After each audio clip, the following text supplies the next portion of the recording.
বন্ধুরা, তোমরা সবাই কেমন আছো? ভালো আছো তো? তোমাদের লতার ডায়েরি চ্যানেলে সকল বন্ধুদের জানাই স্বাগত।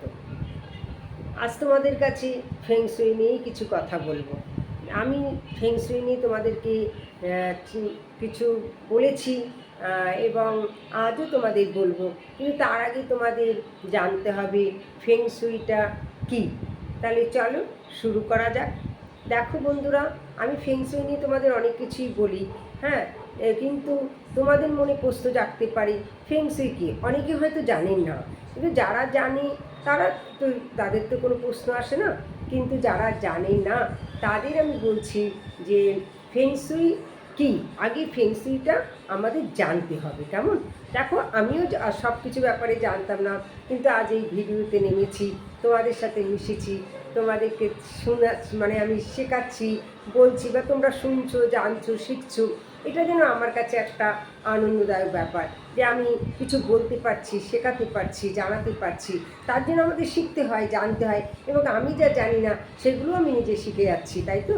সেই জন্য আমি তোমাদেরকে আবার তুলে ধরছি, সেগুলোই আবার তোমাদের তুলে ধরতে চাই, যাতে তোমরাও শেখো, জানো যে সব কিছুরই জানা আমাদের দরকার, জানার শেষ নেই।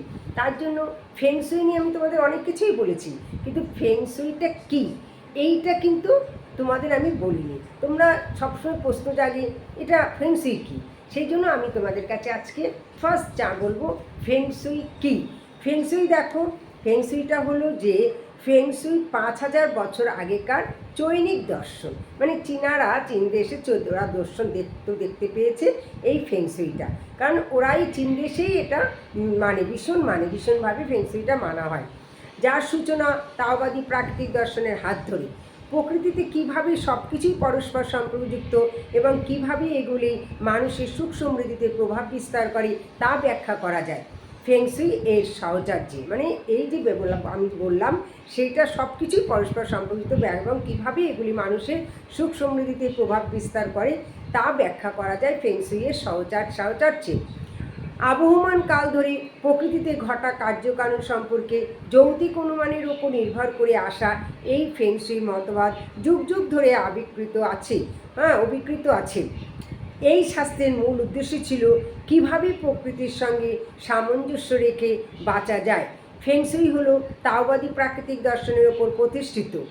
এটি বিভিন্ন মতবাদ, যেমন ইন ইয়াং মতবাদ, পঞ্চ উপাদান মতবাদ, ত্রিকোণ মতবাদ নিয়ে গঠিত। এই দর্শন অনুযায়ী প্রকৃতিতে সব কিছুই অর্থাৎ শক্তি দিয়ে তৈরি। মানে এই দর্শন অনুযায়ী, এই ফেংশুই দর্শন করলে পারে সেটা সব কিছুই শক্তি দিয়ে তৈরি। কেমন? তাহলে বুঝতে পারলে বন্ধুরা ফেংশুইটা কী। ফেংশুইটা বেশিরভাগই দেখো দর্শন, মানে একটা বলা হচ্ছে চৈনিক দর্শন, বা সেটা আজ থেকে 5,000 বছর আগেকার কথা বলা হয়েছে, যে ফেংশুই যে 5,000 বছর আগে চৈনিক দর্শন। হ্যাঁ, সেই জন্য ফেংশুইটা যেহেতু আমরা বুঝতে পারছি সব কিছুরই একটা গুরুত্ব আছে, হ্যাঁ, এবং সেই জন্য আমরা এই ফেংশুই থেকেও অনেক কিছু শিখতে পারি। কেমন?